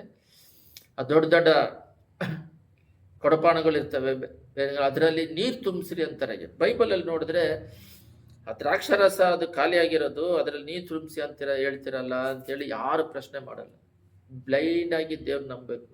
ನೀರು ತುಂಬಿಸಿದ್ರೆ ಇದನ್ನು ತಗೊಂಡೋಗಿ ಹಾಕ್ರಿ ಅಂದರು. ಪ್ರೇಯರ್ ಮಾಡಿದ ತಕ್ಷಣ ಅವ್ರು ಪ್ರೇಯರ್ ಮಾಡಿಲ್ಲ, ಅದೆಲ್ಲರಿಗೂ ದ್ರಾಕ್ಷಾರಸವಾಗಿ ಮಾರ್ಪಡುತ್ತೆ. 5,000 ಜನಕ್ಕೆ ಊಟಕ್ಕೆ ಏನಿದೆ ಅಂತ ಕೇಳ್ತಾರೆ. ಅವ್ರು ಹೇಳ್ತಾರೆ 5 ರೊಟ್ಟಿ 2 ಮೀನುಗಳಿದ್ದಾವೆ ಅಂತ ಹೇಳ್ಬಿಟ್ಟು ತಗೊಂಬಡ್ರಿ ಅಂತೇಳಿ ಪ್ರಯತ್ನ ಮಾಡಿ ಎಲ್ಲರಿಗೂ ಕೊಟ್ಟರು, ಹಂಚಿದ್ರು. ಬ್ಲೈಂಡ್ ಆಗಿ ಅವ್ರನ್ನ ನಂಬಬೇಕು. ಎಲ್ಲದಕ್ಕಿಂತ ಲಾಜರಸ್ ಸತ್ತಿ 4 ದಿನ ಆಗಿದೆ. ಅವರ ಕಲ್ಲನ್ನು ತೆಗೀರಿ ಅಂತಾರೆ. ಕಲ್ಲನ್ನು ತೆಗೀರಿ ಅಂದಿದ ತಕ್ಷಣ ನಾವು ತೆಗಿಯಲ್ಲ ಅಂತ ಹೇಳಿ ಅಲ್ಲಿ ವಾಗ್ವಾದ ಮಾಡಿಲ್ಲ. ಕಲ್ಲು ತೆಗಿ ಅಂದ್ರೆ ತೆಗಿತಾರೆ. ಅವರಿಗೆ ಯೇಸಮಿಗೆ ಗೊತ್ತು ಅಂತ. ಈಗ ನಾನು ಕೂಡ ದೇವ್ರು ನಂಬ್ಕೊಂಡು ನಾವೇನಾದ್ರೂ ಹೇಳಿದ್ರೆ ನಮಗೆ ಗೊತ್ತಿದ್ದೇನೆ ಹೇಳ್ತೀವಿ ಅನ್ನೋದನ್ನ ಅವರಿಗೆ ನಮಗೆ ಗೊತ್ತಿಲ್ಲ ಥರ ಅವರು ಇನ್ನೊಂದು ಬುದ್ಧಿ ಹೇಳಕ್ ಬರ್ತಾರೆ. ಆರ್ಗ್ಯುಮೆಂಟ್ ಸ್ಟಾರ್ಟ್ ಆಗುತ್ತೆ. ನಂಬಿಕೆ ಇರೋದಿಲ್ಲ ಮನುಷ್ಯರ ಮೇಲೆ. ದೊಡ್ಡವರು ಏನಾದರೂ ಹೇಳಿದ್ರೆ ಅವ್ರಿಗೆ ಅನುಭವ ಇರುತ್ತೆ ಅಂತ ಇಲ್ಲ. ಅದರಿಂದ ಈ ಚಿಕ್ಕ ಚಿಕ್ಕ ವಿಷಯಲ್ಲೇ ಮನುಷ್ಯರ ಮೇಲೇನೆ ಹೇಳೋದು, ಅವ್ರಿಗೆ ಗೊತ್ತಿರುತ್ತೆ ಹೇಳ್ತಾರೆ, ಅದು ಅವ್ರು ಕರೆಕ್ಟಾಗಿ ಇರುತ್ತೆ ಅವರು ಹೇಳಿದ್ರೆ ಅನ್ನೋದನ್ನ ಮನುಷ್ಯರನ್ನ ನಂಬದೇ ಇದ್ರೂ ಪರವಾಗಿಲ್ಲ. ಬಟ್ ದೇವ್ರನ್ನ ನಂಬಿರೋ ಮಕ್ಕಳು ಏನಾದರೂ ಹೇಳಿದ್ರೆ ಅದು ನಡೆಯುತ್ತೆ ಅಂತ ವಿಶ್ವಾಸ ಕೂಡ ಇಲ್ಲ. ದೇವ್ರು ಮಾಡ್ತಾರೆ ಅನ್ನೋ ನಂಬಿಕೆ ಇಲ್ಲ. ಅವ್ರ ಕಲ್ಲು ತೆಗೆದಿದ ತಕ್ಷಣ ಸತ್ತಿರೋರನ್ನ ಎದ್ದು ಬಾ, ಲಾಸರನ್ನ ಎದ್ದು ಬಾ ಅಂದಿದ ತಕ್ಷಣ ಎದ್ದು ಬರ್ತಾರೆ, ವಾಯ್ಸ್ ಕೊಡ್ತಾರೆ. ಬ್ಲೈಂಡ್ ಆಗಿ ನಂಬಬೇಕು. 11:33 ಓದೋಣ. ಅದರಲ್ಲಿ ಎಷ್ಟು ಚೆನ್ನಾಗಿದೆ ಅಂದರೆ ನನಗೆ ಇದನ್ನ ನಾವು ಜೀವಿತದಲ್ಲಿ ಅಳವಡಿಸ್ಕೊಳ್ಳೋಣ. ನಂಬಿಕೆ ಮೂಲಕ ಅವರು ರಾಜ್ಯಗಳನ್ನು ಸ್ವಾಧೀನ ಮಾಡಿಕೊಂಡರು, ನೀತಿಯನ್ನು ನಡೆಸಿದರು. ಅವರು ನಂಬಿಕೆಯಿಂದ ಅವ್ರು ಏನು ಮಾಡ್ತಾರೆ ಅಂದರೆ ನಂಬಿಕೆ ಮೂಲಕ ಸಿಂಹಗಳ ಬಾಯಿಯನ್ನು ಕಟ್ಟಿದರು ದಾನಿಯೇಲನು. ಬೆಂಕಿಯ ಬಲವನ್ನು ಅರಿಸಿದರು ಸಾದ್ರಾಕ್, ಮೇಷಕ್, ಅಬೇದ್ನೆಗೋ. ಕತ್ತಿಯ ಬಾಯಿಗೆ ತಪ್ಪಿಸಿಕೊಂಡರು ದಾವೀದು.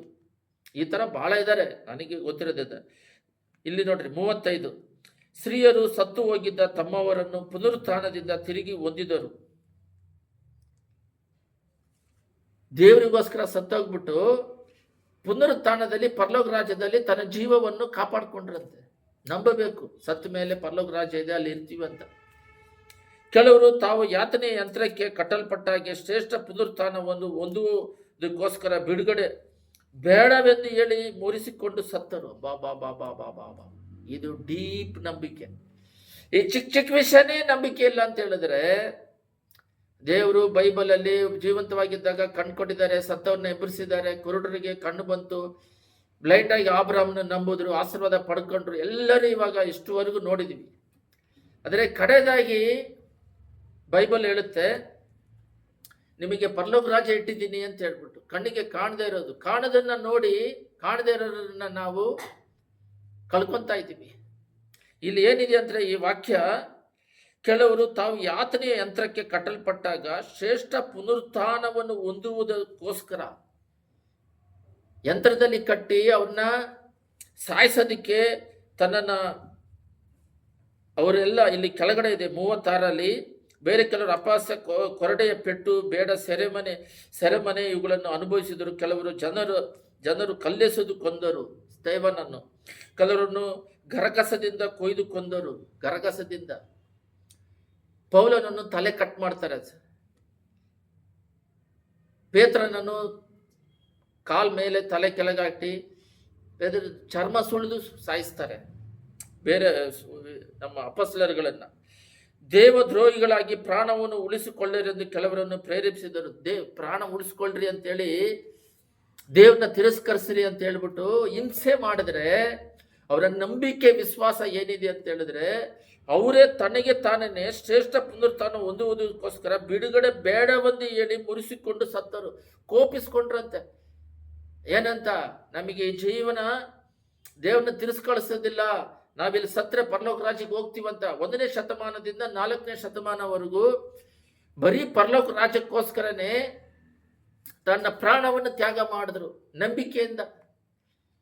ರೋಮ ಪಟ್ಟಣದಲ್ಲಿ ಸಿಂಹಗಳನ್ನು ಹಸಿವೆಯಲ್ಲಿ ಇಟ್ಬಿಟ್ಟು ಲೈನಾಗಿ ಜನಗಳನ್ನ ಕಳಿಸ್ತಾ ಇದ್ರಂತೆ. ತಿರಸ್ಕರಿಸಿದ್ರೆ ಆ ಸಿಂಹದ ಬಾವಿಯಲ್ಲಿ ಬೀಳೋದಿಲ್ಲ, ದಬ್ತಾರಂತೆ ಒಬ್ಬೊಬ್ಬರನ್ನ. ಅದು ಕಿಚ್ಚು ತಿಂತಾ ಇತ್ತಂತೆ. ಯಾರು ಯೇಸ್ವಾಮಿ ಬೇಕಂತ ಹೇಳ್ತಾರೋ ಅವ್ರನ್ನ ಅದರಲ್ಲಿ ದಬ್ತಿದ್ರಂತೆ. ಬೇಡ, ನಾನು ಯೇಸ್ವಾಮಿನ ತಿರಸ್ಕರಿಸಿನ ಅಂದರೆ ಬಿಟ್ಬಿಡ್ತಿದ್ರಂತೆ. ಅವಾಗ ಅದ್ರ ರಾಜ ನೋಡ್ತಾ ಇದ್ದಾಗ ಸಂತೋಷವಾಗಿ ಸಾಯ್ತಾ ಇದ್ರಂತೆ. ಅದರಲ್ಲಿ ಇಲ್ಲ, ಸಾಯ್ಬೇಕಂದ್ರೆ ಇವರಿಗೆ ದುಃಖ ಬರಬೇಕಲ್ಲ, ಅವ್ರ ಮುಖದಲ್ಲಿ ಭಯ ಬರಬೇಕಲ್ಲ, ಅವ್ರು ಸಂತೋಷವಾಗಿ ಸಾಯ್ತಾರೆ. ಅಂದರೆ ಇದೇ ವಾಕ್ಯ. ಅವರು ಸತ್ತ ಮೇಲೆ ಪರಲೋಕ ರಾಜ್ಯದಲ್ಲಿ ಪುನರುತ್ಥಾನವನ್ನು ಪಡಿತಾರೆ ಅಂತ. ಈಗ ಯೇಸ್ವಾಮಿ ನಂಬ್ಕೊಳ್ಳೋದು, ಯಾರಾದರೂ ಚರ್ಚ್ ಪಾಸ್ಟರ್ನ ಹೊಡೆದು ಬಿಟ್ರೆ ದೇವರ ಅನುಮತಿ ಇಲ್ಲದೆ ಯಾರನ್ನ ಟಚ್ ಮಾಡೋಕ್ಕಾಗಲ್ಲ. ಉಪದ್ರವದಲ್ಲಿ ಸ್ವಲ್ಪ ಜನ ಅದನ್ನು ಅಪ್ಪಗಿಸ್ತಾರೆ. ಒಬ್ಬ ರಕ್ತ ಸಾಕ್ಷಿಯಾಗಿ ಮರಣದಿಕ್ಕೆ ಒಪ್ಪಿಸ್ತಾರೆ. ಈಗ ಕರ್ನಾಟಕದಲ್ಲಿ ಮಾತ್ರನೇ, ತಮಿಳುನಾಡಲ್ಲಿಲ್ಲ, ಆಂಧ್ರದಲ್ಲಿಲ್ಲ, ಸಂಘಗಳು ಮಾಡ್ಕೊಂಡು ಹೋರಾಟಗಳು ಮಾಡ್ತಾರೆ. ಪ್ರಾರಂಭದಿಂದ ಫಸ್ಟ್ ಶತಮಾನದಿಂದ ಸ್ತೆಫನನಿಂದ ಯಾಕೋಬನ್ನೇ ಶಿರಶಾಸನ ಮಾಡ್ತಾರೆ, ಚಾಕಿಂದ ಕೊಯ್ತಾರೆ, ಸ್ತೆಫನ ಕಲ್ಲೊಡಿಸ. ಪ್ರಾರಂಭದಲ್ಲೇ ಸ್ಟಾರ್ಟ್ ಆಯಿತು, ಬೈಬಲಲ್ಲೇ ಇದೆ, ಅಪೊಸ್ತಲರಲ್ಲೇ ಸ್ಟಾರ್ಟ್ ಆಯಿತು ಹಿಂಸೆ ಮಾಡಿಕೊಳ್ಳೋದನ್ನ. ಅವಾಗಿಂದ ಇದುವರೆಗೂ ನಡೀತಾನೆ ಇದೆ. ಅವರು ಪರಲೋಕ ರಾಜ್ಯಕ್ಕೆ ಹೋಗೋದು, ಇವರು ಮಾನಸಿಕದಲ್ಲಿ ಇವರೇ ತಪ್ಪಿಸ್ಕೊಳ್ಳೋದಿಕ್ಕೆ ದೇವ್ರು ನಂಬ್ಕೊಂಡ್ವಿ, ಆ ಲೋಕದಲ್ಲಿ ಕಾಪಾಡಬೇಕು, ಸಾಯಬಾರ್ದು, ಇನ್ನೊಂದು ಸ್ವಲ್ಪ ಜನ ಬದುಕಬೇಕು. ದೇವರ ಚಿತ್ತ ಏನಿದೆ, ದೇವರ ಪ್ಲಾನ್ ಏನಿದೆ, ದೇವರ ಮೇಲೆ ನಂಬಿಕೆ ಇಟ್ಟ ಮೇಲೆ ಅವರು ನಮ್ಮನ್ನ ರಕ್ತಸಾಕ್ಷಿಯಾಗಿ ಪ್ರಾಣ ಕೊಡಬೇಕಾ, ಮರಣ ಹೊಂದಬೇಕಾ? ಇಲ್ಲ, ಒದೆಗಳು ಬಾಧೆಗಳಿಂದ ಪೌಲ್ ಎಲ್ಲಿ ಹೋದ್ರೂ ಹೊಡಿತಾ ಇದ್ರು. ಸತ್ತೋದ ಅಂತ ಕಲ್ಲು ಹೊಡೆದು ಸಾಯಿಸಿದ್ರೆ ಎದ್ದೋಗಿ ಸೇವೆ ಮಾಡ್ತಿದ್ದ. ಆ ರೀತಿ ಸೇವೆಗೆ ಅಪ್ಪಿಸ್ಕೊಡ್ಬೇಕು. ಕಷ್ಟನೇ ಇಲ್ಲದಾಗೆ, ಉಪದ್ರವನೇ ಇಲ್ಲದಾಗೆ ಅದಕ್ಕೆ ಒಂದು ಗುಂಪು ಸೇರ್ಕೊಂಡ್ಬಿಟ್ಟಿದೆ, ಏನೋ ರಕ್ಷಣೆ ವೇದಿಕೆ ಅಂತೇಳಿ ಅವರು ಕಾಪಾಡ್ತಾರಂತ. ಅವ್ರನ್ನ ಅವ್ರು ಕಾಪಾಡೋಕ್ಕೆ ಆಗ್ತಾ ಇಲ್ಲ, ಅವರೇ ಕಾಪಾಡ್ತಾರೆ. ಸರಿ, ಅವರೆಲ್ಲ ಒಂದು ಮೂಲೆಯಲ್ಲಿದ್ದಾರೆ, ಎಲ್ಲ ಹೋದಾಗ ಅವ್ರನ್ನ ಸಡನ್ ಆಗಿ ಕೊಂದಾಕ್ಬಿಡ್ತಾರೆ. ಇವ್ರು ಹೋಗಿ ಏನು ಮಾಡ್ತಾರೆ? ಅಲ್ಲಿ ಹೊಡೆಯಕ್ಕೆ ಬರ್ತಾರೆ. ದೇವ್ರು ಕಾಪಾಡಿದ್ರೆ ಕಾಪಾಡ್ದಂಗೆ ಅದು ದೇವರ ಚಿತ್ತದ ಪ್ರಕಾರ ನಡಿಬೇಕು. ಅದು ಪ್ರಾರಂಭದಿಂದನೂ ಉಪದ್ರವಿಕೆ, ನಂಬಿಕೆ. ಸತ್ರನೂ ಪರವಾಗಿಲ್ಲ, ಪರಲೋಕ ರಾಜ್ಯ ನಮಗೆ ಸಿಗುತ್ತೆ. ಯೇಸ್ವಾಮಿ ಎಲ್ಲ ಸ್ವಲ್ಪ ವರ್ಷದಲ್ಲೇ ಸತ್ತೋದ್ರು. ಭೂಲೋಕದ ಆಸಕ್ಕಿನ ಯೇಸ್ವಾಮಿ ಈ ಭೂಲೋಕದಲ್ಲಿ ಇದ್ದಿದ್ರೆ ಒಂದು 100 ವರ್ಷ ಬದುಕಿರ್ಬೋದತ್ತಲ್ಲ. 33 ವರ್ಷದಲ್ಲಿ ಯಾಕೆ ಈ ಲೋಕ ಬಿಟ್ಟೋದ್ರಂತೆ, ಈ ಲೋಕಕ್ಕಿಂತ ಪರಲೋಕ ರಾಜ್ಯ ಮಹಿಮೆಯಲ್ಲಿದೆ ಅಂತೇಳಿ ಬರೀ 33 ವರ್ಷದಲ್ಲೇ ಹೋದ್ರು. ಎಲ್ಲರೂ ಅಪೊಸ್ತಲರುಗಳೆಲ್ಲ ಬೇಗ ರಕ್ತ ಸಾಕ್ಷಿಯಾಗಿ ಬೇಗನೆ ಹೋದ್ರು ಎಲ್ಲರೂ. ಯೋವಾನ ಒಬ್ಬರನ್ನ ಬಿಟ್ಟು. ಅವರು ಪರಲೋಕ ರಾಜ್ಯದ ಮೇಲೆ ನಂಬಿಕೆ ಇಟ್ಟಿದ್ರು, ಅದ್ರ ಮೇಲೆ ದಾಗ ಉಳ್ಳವರಾಗಿದ್ರು. ಕಾಣುವಂಥದಕ್ಕಿಂತ ಕಾಣದೇ ಇರುವುದನ್ನ ನಂಬಿಕೆಯಿಂದ ಬೈಬಲ್ ಹೇಳುತ್ತೆ, ಅದ್ರ ಮೇಲೆ ನಿರೀಕ್ಷೆ ಇಟ್ಟಿದ್ರು. ಈ ಸ್ಟಾರ್ಟಿಂಗ್ ಏನೇ ಇದು ದೇವ್ರ ಕೈಯಲ್ಲಿ ಇದು ಮಾಡೋಕ್ಕಾಗಲ್ಲ ಅಂತ ನೀನು ನಂಬದೇ ಇದ್ದಾಗ, ದೇವ್ರಿಗೋಸ್ಕರ ರಕ್ತ ಸಾಕ್ಷಿಯಾಗಿ ಸತ್ತಿ ಪರಲೋಕ ರಾಜ್ಯಕ್ಕೆ ಹೋಗ್ಬೇಕು, ಅಲ್ಲಿ ಸತ್ರೆ ನಮಗೆ ನಿತ್ಯ ಜೀವ ಇದೆ, ಅವರು ಯಾವುದು ನಮ್ಮನ್ನ ಯಾವ ರೀತಿ ಅವರು ಈ ಲೋಕದಲ್ಲಿ ಜೀವನ ನಡೆಸೋದಿಕ್ಕೆ ಒಬ್ಬೊಬ್ಬರ ಮೇಲೆ ಒಂದೊಂದು ಪ್ಲಾನ್ ಇಟ್ಟಿರ್ತಾರೆ. ಒಬ್ಬೊಬ್ಬರ ಜೀವಿತದಲ್ಲಿ ಒಬ್ಬೊಬ್ಬರ ಅಪಸ್ತರಿಗೆ ಅವ್ರ ಥರ ನಾವು ಆಗಕ್ಕಾಗಲ್ಲ. ನಮಗೆ ಏನು ಇಟ್ಟಿದ್ದಾರೋ ಅದ್ರ ಪ್ರಕಾರ ನಡೆಯೋದಿಕ್ಕೆ ನಮ್ಮ ಮೇಲೆ ಒಂದು ಪ್ಲಾನ್ ಇಟ್ಟಿರ್ತಾರೆ, ಅದ್ರ ಪ್ರಕಾರ ನಮ್ಮನ್ನು ನಡೆಸ್ಕೊಂಡು ಹೋಗ್ತಾ ಇರ್ತಾರೆ ದೇವರು. ಅದಕ್ಕೆ ನಮ್ಮನ್ನು ಒಪ್ಪಿಸಿಕೊಡಬೇಕು. ಅದು ಕಡೆ ಪ್ಲಾನ್ ಅಂದ್ರೆ ನಂಬಿಕೆ, ಅಂದ್ರೆ ಪರಲೋಕ ರಾಜ್ಯ. ದೇವ್ರ ಕೈಯಲ್ಲಿ ಎಲ್ಲ ಸಾಧ್ಯ. ಈ ಭೂಮಿನ ತಿರುಗಿಸ್ತಾ ಇದ್ದಾರೆ, ಈಗಲೂ ತಿರುಗ್ತಾ ಇದೆ. ಭೂಮಿ ಯಾವ್ದ್ರ ಮೇಲೆ, ನಾವು ಭೂಮಿ ಮೇಲೆ ನಿಂತಿದ್ವಿ, ಭೂಮಿ ಯಾವ್ದ್ರ ಮೇಲೆ ನಿಂತೈತೆ? ಸಪೋರ್ಟ್ ಇಲ್ಲದಾಗಿ ಆಕಾಶದಲ್ಲಿ ನಿಂದಿರಿಸಿದ್ದಾರೆ. ಸೂರ್ಯನ ಸುತ್ತು ತಿರುಗಿಸ್ತಾ ಇದ್ದಾರೆ. ಭೂಮಿನ ಸಡನ್ ಆಗಿ ಒಂದಿನ ತಿರುಗದಾಗಿ ನಿಂದಿರಿಸಿಬಿಟ್ರೆ ಸೂರ್ಯ ಬೆಳಕು ಬರೋದಿಲ್ಲ. ಭೂಮಿನ ಪೂರ್ತಿ ಅಲ್ಲಾಡ್ಸಿದ್ರೆ ಎಲ್ಲ ಸುತ್ತೋಗ್ಬಿಡ್ತೀವಿ. ಅಂಥ ದೊಡ್ಡ ಶಕ್ತಿಗಳ ದೇವರು. ಅವ್ರನ್ನ ಬ್ಲೈಂಡ್ ಆಗಿ ನಂಬಬೇಕು. ನಂಬಿ ಅವರಿಗೋಸ್ಕರ ನಾವು ಹೋಗ್ತಾ ಇರ್ಬೇಕು. ಈಗಿನ ಕಾಲದಲ್ಲಿ ದೇವ್ರನ್ನ ನಂಬಿ ಬಂದಿದ ತಕ್ಷಣ, ರೋಮರಲ್ಲಿ ಹೇಳ್ದಾಗೆ ಬಾಯಿಂದ ಅರಿಕೆ ಮಾಡಿ ಯೇಸುವೆ ದೇವ್ರ ನಂಬಿದ ತಕ್ಷಣ ಆತ್ಮಿಕದಲ್ಲಿ ಬೆಳಿಬೇಕು. ಅದು ಬೆಳೆದು ಬೆಳೆದು ಬೆಳೆದು ಲಾಸ್ಟ್ ಸ್ಟೆಪ್ ಏನಂದ್ರೆ, ಪ್ರಾಣ ಹೋಗ್ತಿದೆಯಾದ್ರೂ ದೇವ್ರ ಚಿತ್ತ ಏನಿದೆ ನಡಿಲಿ, ಪ್ರಾಣಕ್ಕಿಂತ ಹೆಚ್ಚಾಗಿ ದೇವರನ್ನ ಪ್ರೀತಿ ಮಾಡುವುದು, ನಂಬಿಕೆ ಇಟ್ಟು ತನ್ನ ಸ್ವಂತ ದೇಹವನ್ನು ಕಾಪಾಡಿಕೊಳ್ಳೋನು ಕಳ್ಕೊಳ್ತಾನೆ ಅಂತ ಬೈಬಲ್ ಹೇಳುತ್ತೆ. ದೇವರಿಗೋಸ್ಕರ ಕಳ್ಕೊಳ್ಳೋನು ದೇವರಿಗೋಸ್ಕರ ನಾವು ರಥಸಾಯಿ ಮರ್ತೀರ, ಅದನ್ನ ಕಾಪಾಡ್ಕೊಂತೀವಿ ಪರಲೋಕ ರಾಜ್ಯದಲ್ಲಿ. ಬಹಳ ವಾಕ್ಯಗಳಿದೆ. ಸ್ಪಿರಿಚುವಲ್ ಅಲ್ಲಿ ಬೆಳಿಬೇಕು. ಫಸ್ಟ್ ಅಲ್ಲಿ ದೇವ್ರನ್ನ ನಂಬಿ ಬಂದವರು ಆಬ್ರಾಮು ಕಡೆಯಲ್ಲಿ ಮಗನ್ನ ಬಲಿ ಕೊಡೋ ಅಷ್ಟೊತ್ತಿಗೆ ಸಿದ್ಧರಾದರು. ಅದೇ ರೀತಿ ನಾವು ದೇವರನ್ನ ನಂಬಿ ಬಂದ ಮೇಲೆ ಪ್ರತಿಯೊಂದು ದೇವರನ್ನ ನಂಬಿಕೆ ಇಟ್ಟು ತನ್ನ ಪ್ರಾಣಕ್ಕಿನ ದೇವರ ಚಿತ್ತವನ್ನು ಮಾಡಿ ಮುಗಿಸೋದಿಕ್ಕೆ ಆತ್ಮಿಕದಲ್ಲಿ ಬೆಳಿಬೇಕು. ನಾವೇನ್ ಮಾಡ್ತಾ ಇದೀವಿ ಅಂದ್ರೆ, ದೇವ್ರ ನಂಬ್ಕೊಂಡು ಬಂದ್ವಾ, ಫಾಸ್ಟಿಂಗಲ್ಲಿ ಏನೋ ಕಾಯಿಲೆಯಿಂದ ಬಿಡುಗಡೆ ಮಾಡಿದ್ರು, ವ್ಯಾಧಿಯಿಂದ ಮಾತ್ರಿಕೆ ತಿಕ್ರಿಯಿಂದ ಬಿಡುಗಡೆ ಮಾಡಿದ್ರು, ಬಂದ್ವಾ ಅದರಲ್ಲೇ ನಿಂತ್ಕೊಂಡು ಇನ್ನೂ ಕೊಡು ಲೋಕದ ಅವಶ್ಯಕತೆಗಳನ್ನ ತೀರಿಸು. ಆತ್ಮಿಕದಲ್ಲಿ ಬೆಳೀತಾ ಇರಬೇಕು. ನಂಬಿಕೆ ಲಾಸ್ಟ್ ಎಂಡಿಗೆ ಹೋಗ್ಬೇಕು.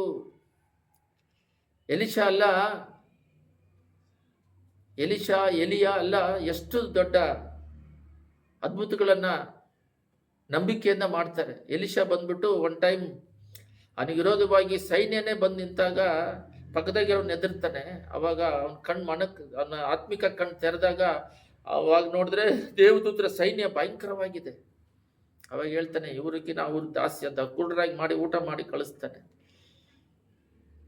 ಎಲಿಯ ಒಬ್ಬನೇ ಆಕಾಶದಿಂದ ಅಗ್ನಿ ತರಿಸ್ತಾನೆ. ಧೈರ್ಯವಾಗಿ ನಂಬಿಕೆ, ದೇವ್ರ ಬೆಂಕಿ ತರಿಸ್ತಾ ಇರತ್ತೆ, ಹೆದರಿಕೆ ಇಲ್ಲ. ನಂಬಿಕೆ ಇರೋರಿಗೆ ಹೆದರಿಕೆ ಬರಲ್ಲ. ಯಾಕಂದ್ರೆ ಭಯ ಪಡೋರು ನರಕಕ್ಕೆ ಹೋಗ್ತಾರೆ. ಭಯ ಸೈತಾನ್ದು.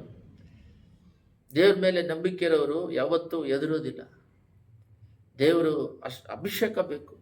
ದಿನೇ ದಿನೇ ಆತ್ಮಿಕದಲ್ಲಿ ಬೆರಿಬೇಕು. ಆದರೆ ದೇವ್ರು ನಂಬ್ಕೊಂಡು ಬಂದಿದ ತಕ್ಷಣ ಅಲ್ಲೇ ಸ್ಟಕ್ ಆಗ್ಬಿಡ್ತಾರೆ. 10 ವರ್ಷ 11 ವರ್ಷ ಆದ್ರೂ ಗೊಣಕೊಂಡು ಸುಣುಕೊಂಡು ಅದಿಲ್ಲ ಇದಿಲ್ಲ ಅಂತ.